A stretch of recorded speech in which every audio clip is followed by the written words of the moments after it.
My dear friends and professionalist, I Uday Singh advocate speaking.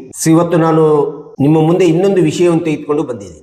ಇವತ್ತು ನಾನು ಆಯ್ಕೆ ಮಾಡ್ಕೊಂಡಿರ್ತಕ್ಕಂಥ ವಿಷಯ ಅಂತಂದ್ರೆ ಲ್ಯಾಂಡ್ ರೆವಿನ್ಯೂ ಆಕ್ಟ್ 1964 ಅಂಡ್ 66 ರಲ್ಲಿ ಬರುವಂತ ಎ ಖರಾಬ್ ಮತ್ತು ಬಿ ಖರಾಬ್ ಭೂಮಿ ಎಂದ್ರೆ ಏನು ಎಂಬುದರ ಬಗ್ಗೆ ಈ ವಿಡಿಯೋ ಮೂಲಕ ಒಂದಿಷ್ಟು ತಿಳಿಸ್ಲಿಕ್ಕೆ ಇಷ್ಟಪಡ್ತಾ ಇದ್ದೀನಿ.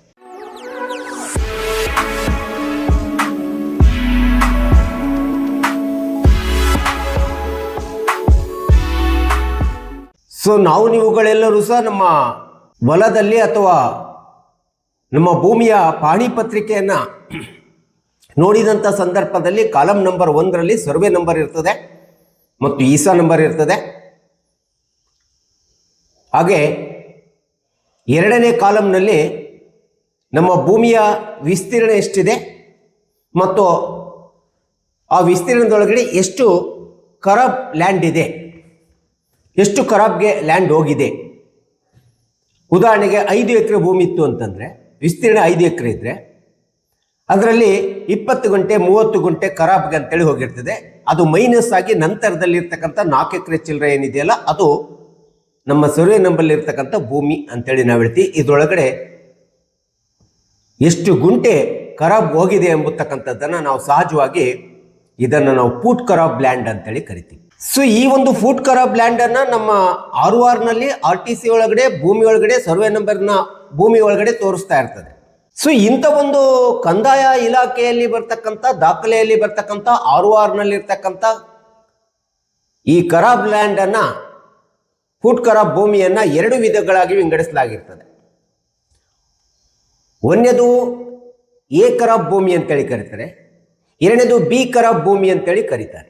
ಹಾಗಾದ್ರೆ ಈಗ ಎ ಮತ್ತು ಬಿ ಖರಾಬ್ ಭೂಮಿ ಎಂದ್ರೇನು ಎಂಬತಕ್ಕಂಥದ್ದನ್ನ ನಾವು ಈ ವಿಡಿಯೋ ಮೂಲಕ ತಿಳ್ಕೊಳ್ಳಿಕ್ಕೆ ಪ್ರಯತ್ನ ಮಾಡೋಣ.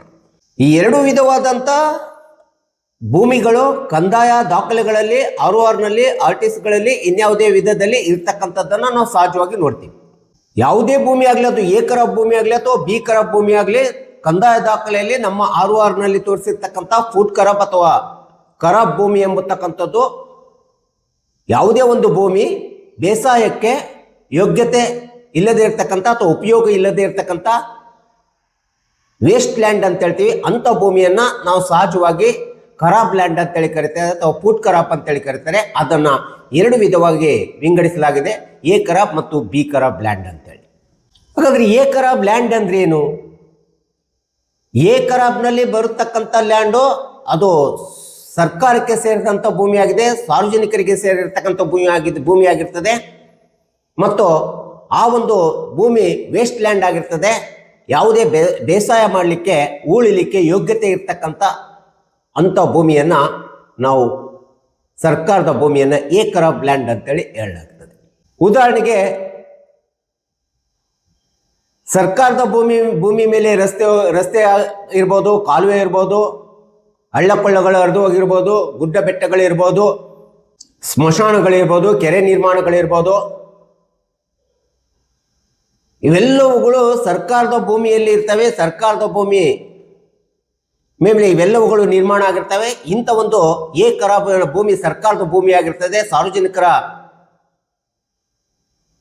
ಹಿತಾಸಕ್ತಿಗೋಸ್ಕರ ಇರ್ತಕ್ಕಂಥ ಲ್ಯಾಂಡ್ ಆಗಿರ್ತದೆ ಮತ್ತು ಬೇಸಾಯ ಮಾಡಲಿಕ್ಕೆ ಬಾರದೇ ಇರ್ತಕ್ಕಂಥ ಭೂಮಿ ಆಗಿರ್ತದೆ. ಇದರ ಮೇಲೆ ಖಾಸಗಿಯವರಿಗೆ ಯಾವುದೇ ವಿಧವಾದಂಥ ಹಕ್ಕು ಎಂಬತಕ್ಕಂಥ ಇರೋದಿಲ್ಲ. ಇದ್ರ ಮೇಲೆ ಯಾವುದೇ ವಿಧವಾದಂಥ ಖಾಸಗಿಯವರ ಹಕ್ಕು ಚಲಾಯಿಸಲಿಕ್ಕೆ ಬರೋದಿಲ್ಲ. ಇದೇನಿದ್ದು ಸರ್ಕಾರಕ್ಕೆ ಬಿಟ್ಟಿರ್ತಕ್ಕಂಥ ಲ್ಯಾಂಡ್ ಎ ಖರಾಬ್ ಲ್ಯಾಂಡ್. ಇಂಥ ಒಂದು ಎ ಖರಾಬ್ ಲ್ಯಾಂಡಿನ ಮೇಲೆ ಯಾವುದೇ ಒಬ್ಬ ಖಾಸಗಿ ವ್ಯಕ್ತಿ ಅದನ್ನು ಖರೀದಿ ಮಾಡ್ತಕ್ಕಂಥದ್ದು, ಮಾರಾಟ ಮಾಡ್ತಕ್ಕಂಥದ್ದು ಇರ್ಬೋದು ಅಥವಾ ಯಾವುದೇ ವಿಧವಾದಂಥ ಪೋಡಿ ಮಾಡಲಿಕ್ಕೂ ಸಹ ಬರದೇ ಇರತಕ್ಕಂಥ ಒಂದು ಭೂಮಿಯನ್ನು ನಾವು ಎ ಖರಾಬ್ ಭೂಮಿ ಅಂತೇಳಿ ಅದು ಸರ್ಕಾರದ ಭೂಮಿಯಾಗಿದೆ. ಸೊ ಇನ್ನು 2ನೇ ವಿಧವಾದಂಥ ಖರಾಬ್ ಲ್ಯಾಂಡ್ ಅಂತಂದ್ರೆ ಅದನ್ನು ಬಿ ಖರಾಬ್ ಭೂಮಿ ಅಂತೇಳಿ ಕರಿತೀವಿ. ಈ ಬಿ ಖರಾಬ್ ಲ್ಯಾಂಡ್ ಎಂಬತಕ್ಕಂಥದ್ದು ಪಟ್ಟಾ ಭೂಮಿಯಾಗಿದ್ದು ಖಾಸಗಿಯವರ ಸರ್ವೆ ನಂಬರ್ನಲ್ಲಿದ್ದು ಖಾಸಗಿಯವರ ಸರ್ವೆ ನಂಬರ್ನ ಹೊಲದಲ್ಲಿ ಬರ್ತಕ್ಕಂಥ ವಿಸ್ತೀರ್ಣದ ಭೂಮಿ ಒಳಗಡೆ ಬರ್ತಕ್ಕಂಥ ಭೂಮಿ ಬಿ ಖರಾಬ್ ಭೂಮಿ, ಬಿ ಖರಾಬ್ ಲ್ಯಾಂಡ್ ಆಗಿರ್ತದೆ. ಅಥವಾ ಖಾಸಗಿಯವರ ಜಮೀನಿನಲ್ಲಿ ಬರತಕ್ಕಂಥ ಯಾವುದೇ ಒಂದು ವಿಧವಾದಂಥ ಭೂಮಿಯನ್ನು ನಾವು ಬೇಸಾಯಕ್ಕೆ ಯೋಗ್ಯವಿಲ್ಲದೆ ಇರ್ತಕ್ಕಂಥ ಭೂಮಿ ಅಥವಾ ಬೇಸಾಯ ಮಾಡಲು ಬಾರದೇ ಇರ್ತಕ್ಕಂಥ ಖಾಸಗಿ ಜಮೀನಿನಲ್ಲಿ ಅಥವಾ ಸರ್ವೆ ನಂಬರ್ನಲ್ಲಿ ಬರ್ತಕ್ಕಂಥ ಭೂಮಿಯನ್ನ ನಾವು ಸಹಜವಾಗಿ ಬಿ ಖರಾಬ್ ಲ್ಯಾಂಡ್ ಅಂತೇಳಿ ಕರಿತೀವಿ. ಈ ಬಿ ಖರಾಬ್ ಲ್ಯಾಂಡ್ ಅಂತಂದ್ರೆ ಸಹಜವಾಗಿ ಖಾಸಗಿ ಜಮೀನಿನೊಳಗಡೆ ರೈತಾಪಿ ಜನಾಂಗದವರು ತಮ್ಮ ಹೊಲದಲ್ಲಿ ಯಾವುದೋ ಒಂದು ಮಿಷಿನ್ ಮನೆಯನ್ನು ಹಾಕೊಳ್ಳತಕ್ಕಂಥದ್ದು ಅಥವಾ ಬೇಸಾಯಕ್ಕೆ ಯೋಗ್ಯವಾಗಿರ್ತಕ್ಕಂಥ ಬೇಕಾಗಿರ್ತಕ್ಕಂಥ ಸಲಕರಣೆಗಳನ್ನು ಕ್ರೋಢೀಕರಣ ಮಾಡಲಿಕ್ಕೆ ಕಟ್ಕೊಳ್ಳತಕ್ಕಂಥದ್ದು ಮನೆ ಇರ್ಬೋದು, ಅಥವಾ ಆ ಒಂದು ಹೊಲದಲ್ಲಿ ಬಂಡೆ ಕಲ್ಲುಗಳು ಸಿಗತಕ್ಕಂಥ ಒಂದು ವೇಸ್ಟ್ ಲ್ಯಾಂಡ್ ಇರ್ಬೋದು, ನೀರು ನಿಲ್ಲುವಂಥ ವೇಸ್ಟ್ ಲ್ಯಾಂಡ್ ಇರ್ಬೋದು, ಅಥವಾ ಅಂತ ಒಬ್ಬ ರೈತ ತನ್ನ ಭೂಮಿ ಒಳಗಡೆ ತಾನು ತಿರುಗಾಡಲಿಕ್ಕೆ ಬದುಗಾಗಿ ಉಪಯೋಗಿಸ್ಕೊಂಡಿರ್ತಕ್ಕಂಥ ಭೂಮಿ ಇರ್ಬೋದು.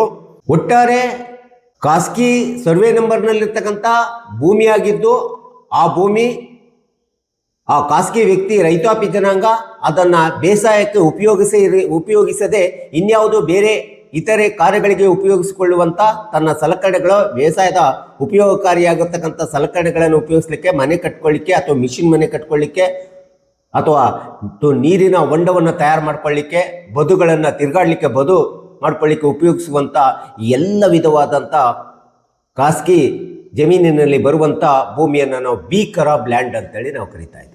ಇಂಥ ಒಂದು ಬಿ ಖರಾಬ್ ಲ್ಯಾಂಡಿಗೆ ನಾವು ಯಾವುದೇ ವಿಧವಾದಂಥ ಕಂದಾಯವನ್ನು ಕಟ್ಟುವಂಥ ಅವಶ್ಯಕತೆ ಇಲ್ಲ, ಲ್ಯಾಂಡ್ ಟ್ಯಾಕ್ಸನ್ನು ಕಟ್ಟುವಂಥ ಅವಶ್ಯಕತೆ ಇಲ್ಲ, ಮತ್ತು ಭೂ ಪರಿವರ್ತನೆ ಮಾಡುವಂಥ ಸಂದರ್ಭದಲ್ಲಿ ಇಂಥ ಒಂದು ಎ ಖರಾಬ್ ಅಥವಾ ಬಿ ಖರಾಬ್ನಲ್ಲಿ ಬರ್ತಕ್ಕಂಥ ಭೂಮಿಯನ್ನು ಕೈ ಬಿಟ್ಟು ಭೂ ಪರಿವರ್ತನೆ ಮಾಡಬೇಕಾಗುತ್ತೆ, ಲ್ಯಾಂಡ್ ಕನ್ವರ್ಸೇಷನ್ ಮಾಡ್ಕೊಳ್ಬೇಕಾಗುತ್ತೆ. ಯಾಕಂದರೆ ಈ ರೀತಿ ಬಿ ಖರಾಬ್ನಲ್ಲಿರ್ತಕ್ಕಂಥ ಭೂಮಿಗೆ ಯಾವುದೇ ವಿಧವಾದಂಥ ಮೌಲ್ಯವನ್ನು ಕಟ್ಟಲಿಕ್ಕೆ ಮೌಲ್ಯವನ್ನು ಭರಿಸಲಿಕ್ಕೆ ಸಾಧ್ಯ ಆಗೋದಿಲ್ಲ. ಹೀಗಾಗಿ ಭೂ ಪರಿವರ್ತನೆ ಒಳಗೆ ಬಿ ಖರಾಬ್ ಲ್ಯಾಂಡನ್ನು ಹೊರತುಪಡಿಸಿ ಭೂ ಪರಿವರ್ತನೆ ಮಾಡ್ಕೋಬೇಕಾಗುತ್ತೆ. ಒಟ್ಟಾರೆ ಹೇಳ್ಬೇಕಂತಂದ್ರೆ ಎ ಖರಾಬ್ ಲ್ಯಾಂಡ್ ಅಂದರೆ ಸರ್ಕಾರದ ಭೂಮಿಯಾಗಿದ್ದು ಅದು ಬೇಸಾಯಕ್ಕೆ ಯೋಗ್ಯವಿಲ್ಲದೆ ಇರತಕ್ಕಂಥ ಅನುಪಯುಕ್ತ ಭೂಮಿಯಾಗಿರ್ತದೆ. ಇನ್ನು ಬಿ ಖರಾಬ್ ಲ್ಯಾಂಡ್ ಅಂತಂದ್ರೆ ಅದು ಖಾಸಗಿ ವ್ಯಕ್ತಿಗಳ ಜಮೀನಿನ ಸರ್ವೆ ನಂಬರ್ನಲ್ಲಿ ಬರ್ತಕ್ಕಂಥ ಭೂಮಿಯಾಗಿದೆ, ಅದು ಕೂಡ ಬೇಸಾಯಕ್ಕೆ ಯೋಗ್ಯವಾಗಿ ಇಲ್ಲದೆ ಇರತಕ್ಕಂಥ ಭೂಮಿಯಾಗಿದೆ, ನಿರುಪಯುಕ್ತ ಭೂಮಿಯಾಗಿರ್ತದೆ. ಎ ಖರಾಬ್ ಭೂಮಿ ಮೇಲೆ ಸರ್ಕಾರದ ಹಕ್ಕು ಇದ್ದರೆ ಬಿ ಖರಾಬ್ ಭೂಮಿ ಮೇಲೆ ಆಯಾ ಜಮೀನಿನ ರೈತನ ಜಮೀನ್ದಾರನ ಹಕ್ಕು ಇರ್ತದೆ ಅಥವಾ ಮಾಲೀಕತ್ವ ಇರ್ತದೆ ಅಂತೇಳಿ ಹೇಳಬೇಕಾಗುತ್ತೆ. ಈ ರೀತಿ ಬಿ ಖರಾಬ್ ಭೂಮಿಯನ್ನು ಒಬ್ಬ ರೈತಾಪಿ ತನ್ನದೇ ಆಗಿರ್ತಕ್ಕಂಥ ಭೂಮಿಯ ಮಾಲೀಕನಾಗಿದ್ದು ಆ ಭೂಮಿಯನ್ನು ಬೇಸಾಯಕ್ಕೆ ಹೊರತುಪಡಿಸಿ ಇನ್ಯಾವುದೇ ಇತರೆ ಕೆಲಸ ಕಾರ್ಯಗಳಿಗೆ ಉಪಯೋಗಿಸಿಕೊಳ್ಳುವಂಥ ಬೆಳೆಯನ್ನು ಬೆಳೆಯಲು ನಿರುಪಯುಕ್ತವಾಗಿರ್ತವಂಥ ಭೂಮಿಯನ್ನು ನಾವು ಸ್ಪಷ್ಟವಾಗಿ ಬಿ ಖರಾಬ್ ಭೂಮಿ ಅಂತೇಳಿ ನಾವು ಹೇಳಬೇಕಾಗುತ್ತೆ. ಇನ್ನು ಒಂದು ವಿಶೇಷವಾದಂಥ ಸೂಚನೆ ಅಂತಂದರೆ, ನಾವು ಯಾವುದೇ ವಿಧವಾದಂಥ ಭೂಮಿಯನ್ನು ಖರೀದಿ ಮಾಡುವಂಥ ಸಂದರ್ಭದಲ್ಲಿ ನಮ್ಮ ಪಾಣಿ ಪತ್ರಿಕೆಯಲ್ಲಿರ್ತಕ್ಕಂಥ ಒಬ್ಬ ಖಾಸಗಿ ವ್ಯಕ್ತಿಯಿಂದ ನಾವು ಭೂಮಿಯನ್ನು ಖರೀದಿ ಮಾಡ್ತೀವಿ ಅಂತಂದರೆ ಅದು ಎಷ್ಟು ವಿಸ್ತೀರ್ಣ ಇದೆ ಲ್ಯಾಂಡು ಮತ್ತು ಬಿ ಖರಾಬಿಗೆ ಎಷ್ಟು ಭೂಮಿ ಹೋಗಿದೆ, ಈ ರೀತಿ ಖರಾಬ್ಗೆ ಹೋಗಿರ್ತಕ್ಕಂಥ ಭೂಮಿಯನ್ನು ಹೊರತುಪಡಿಸಿ ನೈಜವಾಗಿರ್ತಕ್ಕಂಥ ವಿಸ್ತೀರ್ಣದ ಲ್ಯಾಂಡನ್ನು ಮಾತ್ರ ಖರೀದಿ ಮಾಡಬೇಕಾಗುತ್ತೆ. ಇದನ್ನು ಖರೀದಿದಾರರು ವಿಶೇಷವಾಗಿ ಗಮನ ಹರಿಸ್ಬಿಟ್ಟು ಯಾವುದೇ ಖಾಸಗಿ ಭೂಮಿಯನ್ನು ಖರೀದಿ ಮಾಡಬೇಕಾದ್ರೆ ಆ ಸರ್ವೆ ನಂಬರ್ನಲ್ಲಿ ಬಿ ಖರಾಬ್ ಲ್ಯಾಂಡ್ ಎಷ್ಟು ಹೋಗಿದೆ ಎಂಬತಕ್ಕಂಥದ್ದನ್ನು ವಿಸ್ತೀರ್ಣತೆಯನ್ನು ಪರಿಗಣಿಸಿ ಆ ವಿಸ್ತೀರ್ಣವನ್ನು ತೆಗೆದುಬಿಟ್ಟು ಉಳಿದ ನೈಜ ವಿಸ್ತೀರ್ಣ ಭೂಮಿಯನ್ನು ಖರೀದಿ ಮಾಡತಕ್ಕಂಥದ್ದು ತುಂಬ ಅವಶ್ಯಕತೆ ಇದೆ. ಈ ವಿಶೇಷವಾದಂಥ ಗಮನವನ್ನು ಖರೀದಿದಾರರು ಗಮನ ಹರಿಸಬೇಕಾಗುತ್ತೆ. ಒಂದು ವೇಳೆ ಬಿ ಖರಾಬಲ್ನ ಒಳಗೊಂಡಿರ್ತಕ್ಕಂಥ ಭೂಮಿಯನ್ನು ನೈಜ ವಿಸ್ತೀರ್ಣತೆ ಭೂಮಿ ಒಳಗಡೆ ಒಂದುಗೂಡಿಸಿ ಖರೀದಿ ಮಾಡಿದರೆ ಆ ಒಂದು ಬಿ ಖರಾಬ್ ಲ್ಯಾಂಡಿಗೆ ಯಾವುದೇ ವಿಧವಾದಂಥ ಬ್ಯಾಂಕ್ ಲೋನ್ ಇರೋದಿಲ್ಲ, ಅದಕ್ಕೆ ಯಾವುದೇ ಉಪಯೋಗವಾಗುವಂಥ ಅನುಕೂಲತೆಗಳು ಕೊಡಲಿಕ್ಕೆ ಸಾಧ್ಯ ಆಗೋದಿಲ್ಲ, ಅದು ಟೋಟಲಿ ವೇಸ್ಟ್ ಲ್ಯಾಂಡ್ ಅನ್ನಿಸ್ತದೆ. ಅದಕ್ಕೆ ಖರೀದಿದಾರರು ಈ ಒಂದು ಖರೀದಿ ಮಾಡುವಂಥ ಸಂದರ್ಭದಲ್ಲಿ ಬಿ ಖರಾಬ್ ಲ್ಯಾಂಡನ್ನು ಹೊರತುಪಡಿಸಿ ಉಳಿದ ಭೂಮಿಯನ್ನು ಖರೀದಿ ಮಾಡಬೇಕು. ಹೀಗಾಗಿ ಎ ಖರಾಬ್ ಮತ್ತು ಬಿ ಖರಾಬ್ ಎಂಬತಕ್ಕಂಥ ಫುಟ್ ಖರಾಬ್ ಭೂಮಿಯನ್ನು ಈ ಎರಡು ವಿಧವಾಗಿ ವಿಂಗಡಣೆ ಮಾಡಿಬಿಟ್ಟು ಲ್ಯಾಂಡ್ ರೆವಿನ್ಯೂ ಆ್ಯಕ್ಟ್ 1964 ಮತ್ತು 1966 ಈ ಒಂದು ಖರಾಬ್ ಲ್ಯಾಂಡ್ ಬಗ್ಗೆ ಸೆಕ್ಷನ್ 106 ಮತ್ತು 107 ಇವು ಸ್ಪಷ್ಟವಾಗಿ ಹೇಳಿರ್ತಕ್ಕಂಥದ್ದನ್ನು ನಾವು ನೋಡ್ತಾ ಇದ್ದೀವಿ. ಹೀಗೆ ಪಕ್ಷಕಾರರು ಮತ್ತು ಸಾರ್ವಜನಿಕರು ಈ ಖರಾಬ್ ಲ್ಯಾಂಡ್ ಬಗ್ಗೆ ಸ್ಪಷ್ಟವಾದಂಥ ಮಾಹಿತಿ ತಿಳ್ಕೊಬೇಕೆಂಬತಕ್ಕಂಥ ಹಿನ್ನೆಲೆಯನ್ನು ಇಟ್ಕೊಂಡು ನಾನು ಇವತ್ತು ಈ ವಿಡಿಯೋನ ಮಾಡಿದ್ದೀನಿ. ದಯವಿಟ್ಟು ನನ್ನ ವಿಡಿಯೋ ಲೈಕ್ ಆಗಿದ್ದರೆ ಶೇರ್ ಮಾಡಿ, ಲೈಕ್ ಮಾಡಿ, ಕಮೆಂಟ್ ಮಾಡಿ. ಮತ್ತು ನನ್ನ ಚಾನಲ್ಗೆ ಇನ್ನೂ ಯಾರು ಸಬ್ಸ್ಕ್ರೈಬ್ ಆಗಿಲ್ಲ, ದಯವಿಟ್ಟು ನೀವೆಲ್ಲರೂ ಸಬ್ಸ್ಕ್ರೈಬ್ ಆಗಬೇಕಂತ ಕೇಳ್ಕೊಳ್ತಾ ಇವತ್ತಿನ ವಿಷಯಕ್ಕೆ ವಿರಾಮವನ್ನು ಹೇಳ್ತೀನಿ. ಇನ್ನೊಂದು ವಿಷಯವನ್ನು ತೆಗೆದುಕೊಂಡು ನಿಮ್ಮ ಮುಂದೆ ಬರ್ತೀನಿ. ಜೈ ಹಿಂದ್, ಜೈ ಕರ್ನಾಟಕ.